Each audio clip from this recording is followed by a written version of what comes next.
Everyone, welcome to Unacademy. आज हम बात करने वाले हैं इंडिया के एक सीक्रेट प्लान के बारे में। और वो सीक्रेट प्लान कहाँ पर हो रहा है? बे ऑफ बंगाल में इस चीज को प्लान कर रही है इंडिया, यानी कि भारत की सरकार इस चीज को। और ऐसा नहीं है कि ये वो हाल फिलहाल में इस चीज को स्टार्ट करे हैं, बल्कि इसको बहुत पहले से ही प्लान करके ऑलरेडी बिल्डअप करना स्टार्ट कर दिया गया है। और क्या पता बहुत ही जल्दी ये बन करके तैयार भी हो जाए। इसी चीज के बारे में आज हम यहाँ पर बात करेंगे। क्या है ये है इंडिया का बहुत ही एम्बिशियस और सीक्रेट सबमरीन बेस, जो कि बे ऑफ बंगाल में बन रहा है, इंडिया के ईस्टर्न कोस्ट पर बन रहा है। ये क्या है सारा मामला, आइए जानते हैं। Okay, so as you can see कि सबमरीन को लेकर के कि सबमरीन इंडियन ओशन में हमारे लिए बहुत ही ज्यादा जरूरी है। सबमरीन एक ऐसा आप कह सकते हैं कि युद्धपोत, एक इस तरीके से एक ऐसा हमारे लिए बहुत ही इम्पोर्टेंट जरिया है जिसके थ्रू हम अपने दुश्मन पर अटैक कर सकते हैं। मैंने ऐसे पहले बहुत सारी क्लासेस ली हैं जिसमें कि मैंने आपको ये चीज़ समझाया है बहुत ही अच्छे तरीके से कि भाई इंडियन ओशन में चाइना का प्रेजेंस किस तरीके से बढ़ता जा रहा है। और हाल फिलहाल में जिस तरीके से मॉरिशस नहीं, मालदीव्स, जिस तरीके से मालदीव्स का प्रेसिडेंट वो इंडिया के खिलाफ जाकर के चाइना से दोस्ती कर रहा है एंड इंडिया की जो दोस्त कंट्रीज है उनके अगेंस्ट जा रहे हैं। तो इस तरीके की बहुत सारी चीजें हो रही हैं। इंडिया को वहां से इंडिया आउट कैंपेन चला करके चुनाव जीता है।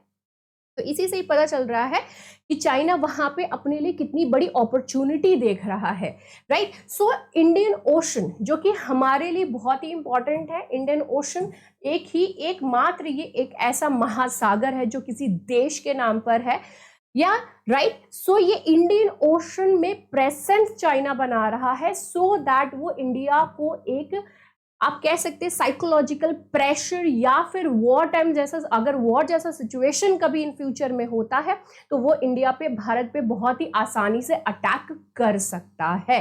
तो इसलिए हमको भी अपना वहां पर प्रेजेंस बहुत ही ज्यादा स्ट्रॉन्ग करने की जरूरत है।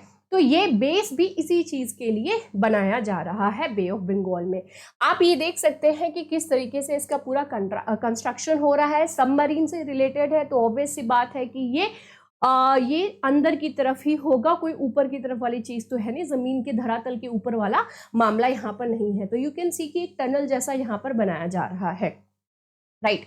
सो इंडिया की बहुत ही एम्बिशियस प्रोजेक्ट है एंड इस प्रोजेक्ट का नाम इन्होंने दिया हुआ है प्रोजेक्ट वर्षा।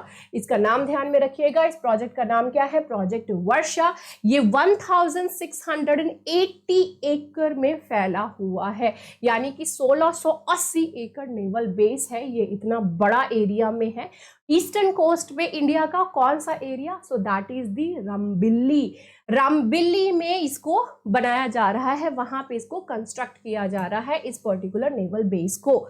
इसको बनाने के पीछे का रीजन ये है कि सबमरीन को ऑब्वियस बात है टाइम टू टाइम उसको ऑब्वियस बात है कि उसमें चेंजेस करने पड़ते हैं। उसको जिस तरीके से हमको अपनी गाड़ियों की सर्विसिंग की जरूरत पड़ती है वैसे उसको भी जरूरत पड़ता है। एंड अपार्ट फ्रॉम दैट आप अपने सबमरीन को, राइट, आप अपने सबमरीन को किसी भी तरीके के अटैक से बचाने की भी कोशिश कर रहे हो। एक तरीके से आप ये कह सकते हो कि ये हाइड आउट वाली जगह है, छुपे रहने वाली जगह है। हालांकि ये सीक्रेट प्लान बोल तो रहे एकदम हल्ला कर करके, लेकिन ये सीक्रेट प्लान तो रहा नहीं। बट ऑब्वियस सी बात है, एक तरीके से पावर भी शो कर रहा है और ये भी चीज शो कर रहा है कि भैया हम सो नहीं रहे हैं। इंडिया जो है वो सोया हुआ नहीं है, इंडिया भी जगा हुआ है। वो भी अपनी सिक्योरिटी को लेकर के बहुत ही ज्यादा तत्पर है और उसके ऊपर काम भी कर रहा है, राइट। सो रामबेली विशाखापट्टनम जो कि बहुत ही बड़ा एक पोर्ट है, उसी के बाजू में ही इसको बनाया गया है। कोई बहुत ज्यादा दूर इसको नहीं बनाया गया है। ये जो प्रोजेक्ट वर्षा है ये बहुत ही स्ट्रेटेजिकली बनाया जा रहा है। इस प्रोजेक्ट के ऊपर काम किया जा रहा है। ये एक स्ट्रेटेजिक नेवल बेस है जिसको कि डिजाइन किया गया है, जहां पर कि 12 nuclear powered ballistic missile submarines को रखा जा सकता है। 12 से भी ज्यादा 12 से भी ज्यादा। तो ये कोई छोटे मोटे सबमरीन्स नहीं होने वाली हैं, बल्कि ये बहुत बड़ी सबमरीन्स होने वाली हैं, जिनको कि यहां पर रखा जा सकता है। Nuclear powered ballistic missile submarines हैं, तो न्यूक्लियर पावर्ड होंगी ये सभी की सभी, तो बहुत ही इजीली, बहुत ही आसानी से अटैक कर सकेंगी अपने दुश्मनों के ऊपर। पानी ही है जहां से आपको याद होगा कि हमारे दुश्मन आए थे और मुंबई पे अटैक किए हुए थे। तो पानी भी एक ऐसा ये समुद्री इलाका भी हमारी सिक्योरिटी को लेकर, मतलब समुद्री इलाके की सिक्योरिटी को भी लेकर के हमको बहुत ज्यादा सतर्क रहने की यहाँ पर जरूरत है। इसका बहुत ही ज्यादा इंपॉर्टेंट और you can say striking feature की अगर हम बात करें तो ये बहुत ही एक्सटेंसिव अंडरग्राउंड कॉम्प्लेक्स है। एंड ये न्यूज़पेपर आर्टिकल्स से मैंने लिया हुआ है, तो वहाँ पे ये चीज़ बताया जा रहा था कि सैटेलाइट इमेजनरी के थ्रू ये चीज़ देखा गया है कि यहाँ पर टनल्स बनाया गया है। और ऑब्वियसली बात है कि वो टनल्स का मतलब ही यही है कि सबमरीन पेंस, वो सबमरीन पेंस के तौर पे काम करेंगे। अब ये सबमरीन पेंस क्या होती हैं? ये यही चीज़ है जो कि मैंने आपको यहाँ पर बताया ना, हाइड आउट के तौर पे, जिसको कि छुपा करके रखे हुए हैं। जब जरूरत पड़ेगी दड़ा पहुंच जाएंगे। पानी के नीचे से ही तो जाना है, टनल्स हैं, टनल्स पानी के नीचे से ही चले गए और पता चला कि भाई जहाज के उधर ही जाकर के उसको अटैक भी कर दिया और खत्म भी हो गया। राइट ये जो प्रोजेक्ट वर्षा है, मैंने आपको बता ही दिया कि ये कहाँ पर है। बहुत ही स्ट्रेटेजिकली इसको लोकेट किया गया है, बहुत ही स्ट्रेटेजिकली इसको बनाया जा रहा है।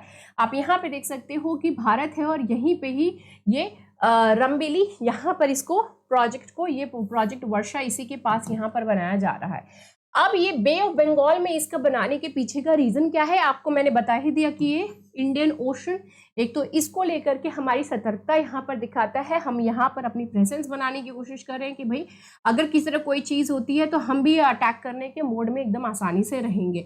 इसके अलावा हम बहुत ही आसानी से एंटर कर सकते हैं किसी और एरिया में भी, और ये किसी और एरिया साउथ चाइना सी, चाइना जो है वो इंडियन ओशन यहाँ पर अपना इस महासागर में अपना प्रेजेंस बनाने की कोशिश कर रहा है। तो भारत भी अपनी कोशिश कर रहा है वहां पे अपनी प्रेजेंस बनाने की। राइट तो ये भी चीजें चल रही है। तो whenever we want, हम अपना प्रेजेंस बहुत ही आसानी से एक जगह से दूसरी जगह पे हम जा सकते हैं, मूव ऑन कर सकते हैं। अंडमान एंड निकोबार को प्रोटेक्ट करने की बात हो, लक्षद्वीप को यहाँ पर प्रोटेक्ट करने की बात हो, राइट, इंडियन ओशन, ये सारे रीजन जो कि मैंने आपको पहले भी बताया 200 नॉटिकल माइल्स हमारे अंतर्गत रहती है। नेवी भी तैनात रहेगी, बट ऑब्वियसली बात है कि सबमरीन का एक अलग लेवल पे इस्तेमाल होता है, छुपा करके वो छुपी हुई एक ऐसी हथियार, छुपा हुआ एक ऐसा तरीका है, एक ऐसी चीज है जिसके थ्रू की अटैक किया जा सकता है। राइट एंड यहाँ पर सबमरीन, इस तरीके की सबमरीन बनाने की भी कोशिश होती रही है हर किसी की तरफ से, जो कि उस सबमरीन को ट्रैक ना किया जा सके। इस तरीके की भी सबमरीन को बनाने की कोशिश हर देश हमेशा से करने की कोशिश करता रहा है, and many of them are successful also.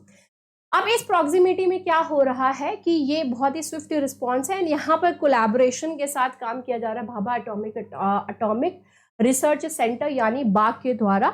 And ये ऑब्वियसली बात है कि this is really very important, क्योंकि न्यूक्लियर पावर प्रोजेक्ट यहाँ पर ये बन करके सामने आ रहा है। अभी यहाँ पे मैंने आपको ये चीज देखे थे, nuclear powered ballistic missile submarines, इसको हम SSBNs बोलते हैं। ठीक है, तो इंडिया एम कर रहा है एज ऑफ नाउ कि हम 4 SSBNs को बनाएं कंप्लीटली। ठीक है, एज ऑफ नाउ अगर हम बात करें तो हमारे पास एक ही एक्टिव SSBN है, ये न्यूक्लियर पावर्ड सबमरीन है, वो है INS अरिहंत। ठीक है, ये एक्टिव है, अभी हम इसका इस्तेमाल कर रहे हैं। ठीक है, तो अब ये जो है इसका क्या खासियत है, ये 12K-15 submarine launched ballistic missiles इसके ऊपर है। ये इसके ऊपर इतनी सारी चीजें हैं, एंड ऑब्वियसली बात है कि this is really very good, but apart from that ये 700 किलोमीटर्स की रेंज रखता है अटैक करने की बहुत ही आसानी से। इंडिया इसके अलावा अपना दूसरा भी SSBN कमीशन करने के प्लान में है, एंड इसका नाम है INS अरिघात। इसके अलावा तीसरा बना रहा है, तीसरे का नाम इन्होंने यहाँ पर कोड नेम दिया हुआ है S4। तो INS अरिहंत अभी चल रहा है, एक्टिव है, उसको यूज किया जा रहा है। INS अरिघात को अभी हम कमीशन करने के प्रोसेस में है, अभी उसमें काम बाकी है। एंड इसके अलावा S4 जिसके ऊपर काम करने की काम जो है वो चल रहा है, प्लानिंग यहाँ पर चीज को लेकर के ऑलरेडी हो रही है। तो आप समझ सकते हो कि सबमरीन ये समुद्र में हमारा प्रेजेंस इतना जरूरी क्यों है। सिर्फ चाइना ही नहीं बल्कि पाकिस्तान ऑल्सो, देखो पाकिस्तान भी जो है वो चाइना के साथ मिल करके अपना प्रेजेंस बना रहा है। एंड ऑब्वियसली बात है कि चाइना और पाकिस्तान की मिली भगत हमारे लिए इन फ्यूचर बहुत ही ज्यादा खतरनाक हो सकती है, राइट। इट डजेंट मैटर कि पाकिस्तान अभी किस सिचुएशन से गुजर रहा है, उसको कोई फर्क नहीं पड़ता है, बट जब भी इंडिया के खिलाफ आने की बात होगी definitely they will be standing, right. So this is it related to this topic. Apart from that, अगर आपको लगता है कि अनअकैडमी आपके लिए बहुत ही यूजफुल हो रही है, आप ये देख सकते हो कि बहुत सारे टॉपर्स हमारे यहाँ से सेलेक्ट होकर के गए हैं, तो आप हमारी ऑफलाइन बैचेस को ज्वाइन कर सकते हैं। एंड करोल बाग में है इंग्लिश मीडियम के स्टूडेंट्स के लिए, you can call on these numbers and definitely आप इसको लेकर के क्वेरी कर सकते हो। मुखर्जी नगर में हिंदी माध्यम के छात्रों के लिए है। इसके अलावा अगर आप लोग चाहते हैं कि नहीं भाई हम प्रयागराज में जाकर के अपनी प्रिपरेशन करें, तो उसके लिए भी यहाँ पे ये नंबर दिए हुए हैं। तो अगर आपको लगता है इसमें से कहाँ पे आपका जो भी मन करता है, मुखर्जी नगर हो, हिंदी माध्यम के हैं, करोल बाग में प्रिपरेशन करना है, तो आप वहाँ पे भी जा सकते हो। Apart from that definitely you can join in the Prayagraj also, right? So with this thing, I'm ending my session. I hope that you people enjoyed. See you in the next video. Bye bye. Take care and have a great time. Jai Hind.